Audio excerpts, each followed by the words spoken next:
7 warships, 3 nations, one body of water the size of Texas turned into a chessboard, where every move threatens to ignite something nobody can control. The Eastern Mediterranean just became the most dangerous place on Earth, and the weapons positioned there right now could decide whether this decade ends in negotiation or nuclear exchange. And here's what this means for you. Every container ship carrying electronics from Asia to Europe crosses this water. Every energy pipeline feeding southern Europe runs underneath it. When tensions here spike, insurance rates double, shipping costs triple, and those costs get passed directly to you at every checkout counter from Athens to New York. This channel runs on no corporate funding, no government backing, and no advertising pressure telling us what to leave out. If this kind of analysis matters to you, the kind that connects military movements to your mortgage payment, hit subscribe and turn on notifications. Because what's unfolding in the Eastern Mediterranean right now isn't making headlines, but it's rewriting the rules of modern warfare. At 0400 hours local time on April 28th, Turkish naval vessels established a blockade perimeter 40 nautical miles off the coast of Cyprus. Not a training exercise, not a freedom of navigation operation. A full maritime exclusion zone backed by surface-to-air missiles and electronic warfare systems capable of blinding every GPS-guided munition within 200 kilometers. The official statement from Ankara called it a routine patrol. The operational reality shows something completely different. Turkey just locked down energy exploration in contested waters, and 3 separate nations are now positioning assets to challenge that lockdown. The Pentagon called it a regional dispute, but here's what they're leaving out. 2 American destroyers changed course within 6 hours of Turkey's move. The USS Arleigh Burke and USS Roosevelt, both Aegis equipped, both carrying Tomahawk cruise missiles, both now holding station 80 kilometers from Turkish positions. That's not observation. That's preparation for engagement. Russia responded even faster. The Admiral Grigorovich-class frigate departed Tartus, Syria at 0600 hours, 2 hours after Turkey's announcement. Coincidence? Naval deployments don't work on coincidence. They work on intelligence, planning, and strategic calculation. Moscow knew this was coming and positioned assets accordingly. Now here's where it gets complicated, and this is the dimension almost nobody is discussing openly. Greece quietly mobilized its submarine fleet. Not 1 boat, not 2, 4 Papanikolas-class submarines, German-designed, diesel-electric, virtually undetectable when running silent. The Greek Ministry of Defense issued 0 public statements, 0 press releases, just 4 submarines that suddenly aren't where they're supposed to be. That silence is its own message. Let me show you why this isn't just another Mediterranean standoff that gets resolved through diplomacy and press conferences. This is about energy reserves worth an estimated $700 billion. Natural gas fields discovered in 2011 south of Cyprus, still largely unexploited, still contested by 3 nations with overlapping claims. Turkey says the maritime boundaries are illegal. Cyprus says they're internationally recognized. Greece backs Cyprus. And underneath all the legal arguments sits enough natural gas to power southern Europe for 30 years. The official narrative describes this as a sovereignty dispute. The operational reality shows an energy war with military enforcement. Every ship positioned in that exclusion zone represents a nation's claim to future revenue measured in hundreds of billions. And when stakes reach that level, accidents become catastrophes. Here's what the international media keeps missing. Dr. Mohammed Marandi, an analyst who spent years studying proxy conflicts in the Middle East, has been warning about exactly this scenario for 18 months. Not the specific date, not the exact trigger, but the structural inevitability of great powers using regional actors to test each other's resolve without direct confrontation. Turkey isn't just acting alone here. Russia isn't just protecting Syrian access. The United States isn't just defending a NATO ally. This is a proxy confrontation where every move is calculated in Moscow, Washington, and Ankara, but the consequences play out in waters where a single miscalculation could sink ships and kill sailors. Watch this part carefully. Turkey operates the 2nd largest military in NATO, 355,000 actifs personnels, the 4th largest tank fleet in the world, an air force equipped with F-16s that, until recently, were being upgraded by American contractors. But here's the twist that changes everything. Turkey also operates Russian S-400 air defense systems, the same systems Russia uses to deny American air power over Syria. The same systems that can track and theoretically target American aircraft operating from Greek bases or carrier groups in the Mediterranean. That's not a theoretical concern. That's a command and control nightmare. NATO doctrine assumes interoperability. It assumes friendly forces can identify each other. It assumes encrypted communications that can't be penetrated by adversaries. But when a NATO member operates Russian systems, all those assumptions collapse. Turkey can see what American radar sees. Russia can see what Turkish systems track. And in a crisis scenario lasting minutes, that information gap becomes fatal.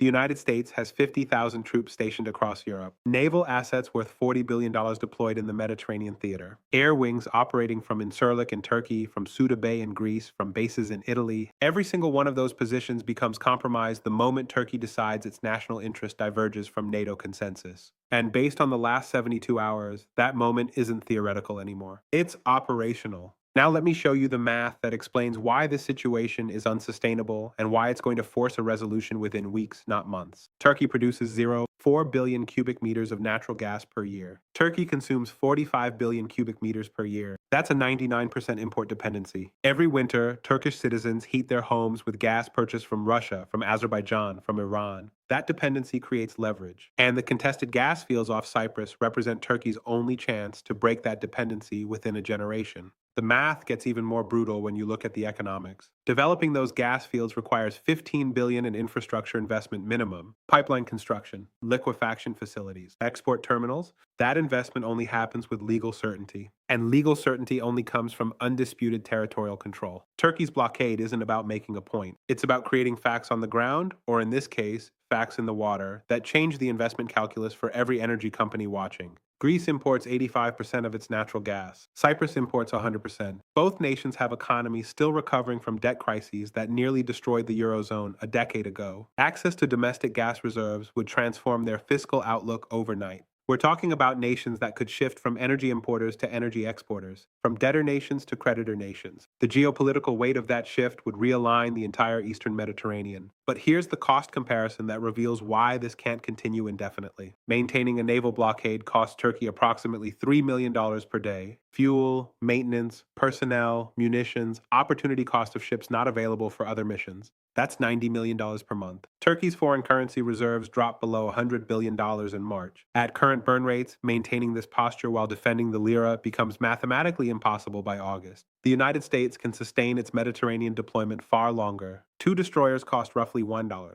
$2 million per day to maintain on station. Pocket change for a defense budget exceeding $800 billion annually. But here's what money can't buy: time and attention. Every day, American assets focus on the Mediterranean is a day they're not focused on the Pacific, on China's naval expansion, on Taiwan contingencies, on the strategic competition that actually determines long-term American power. Read that again slowly. The United States has finite resources, finite attention, finite strategic bandwidth, and right now, a regional energy dispute is consuming resources that the Pentagon's own strategy documents say should be concentrated 12,000 kilometers east in the Western Pacific, deterring China. Beijing is watching this with quiet satisfaction. Every American destroyer in the Mediterranean is an American destroyer not in the South China Sea. Every crisis in the Middle East or Mediterranean is a crisis that delays the strategic pivot to Asia that every American administration has promised and none has delivered.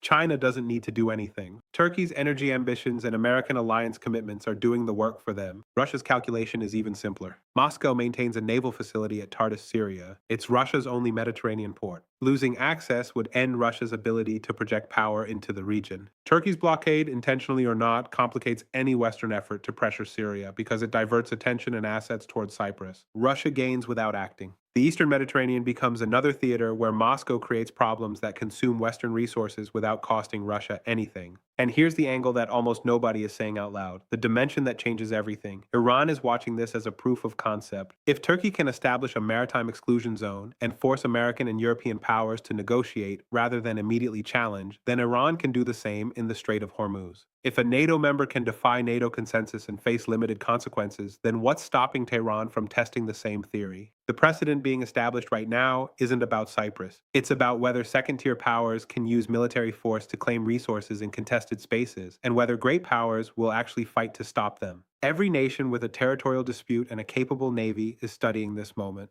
The Falklands, the South China Sea, the Arctic. What happens in the Eastern Mediterranean doesn't stay in the Eastern Mediterranean. Let me show you what the next 3 weeks look like based on current trajectories and why this has to resolve before summer. The European Union meets May 15th for an emergency energy summit. Greece and Cyprus will demand sanctions on Turkey. France will support them. Germany will oppose because Germany needs Turkey to control migration flows from Syria and Afghanistan. That split paralyzes EU response. No sanctions. No coordinated policy, just statements and working groups. By May 20th, one of three things happens. Either Turkey announces a phased withdrawal in exchange for new energy negotiations, which saves face but changes nothing structurally, or American diplomatic pressure forces a stand down without addressing the underlying dispute, which means this same crisis happens again in 6 months, or somebody fires something. The third option is the one nobody's planning for publicly, but everyone's preparing for privately. A Turkish patrol boat and a Greek submarine make contact. Not intentional, not planned, just physics and bad luck in crowded waters, or a Russian aircraft buzzes an American destroyer, or a surface-to-air radar locks onto a reconnaissance plane. In any of these scenarios, you've got 15 seconds to decide whether it's an accident or an attack. And the decision gets made by a 23-year-old radar operator, not a general in Brussels. Here's my prediction with a clock attached. Within 21 days, we see one of these outcomes. Turkey announces a partial withdrawal while maintaining claims to future negotiations. That's the face-saving exit. Probability 60%. Or we see a negotiated freeze where all parties maintain positions but agree to de-escalate enforcement, which is just kicking the crisis down the road. Probability 30%. Or we see a limited engagement, warning shots, close passes, electronic warfare demonstrations that forces immediate high-level diplomacy. Probability 10%, but rising every day this continues. What burned into the calculations of every defense ministry watching this isn't just the specific dispute. It's the revelation that NATO consensus is optional. That American power projection has limits. That energy security trumps alliance commitments when nations face domestic economic collapse. And that the international order everyone keeps referencing exists only as long as major powers choose to enforce it. The Eastern Mediterranean right now is a test case, not for Turkey's resolve, not for American commitment, for whether the post-World War II system of alliances, treaties, and international law can survive contact with resource scarcity and economic desperation. And based on the last 72 hours, the answer is maybe not. Drop your prediction in the comments. Which happens first? Turkey backs down under economic pressure, NATO fractures over energy disputes, or somebody fires and forces immediate negotiation? Tell me, because I read every single one, and the range of perspectives in this community is what makes this analysis possible. If this gave you a framework for understanding why 7 warships in the Mediterranean matter more than most headlines right now, share it with one person who needs to understand what's actually happening beneath the diplomatic language and press releases. The next video goes somewhere even this one didn't reach. It's about the decision that gets made in the next 10 days that determines whether this de-escalates or explodes. Subscribe so you're there when it lands.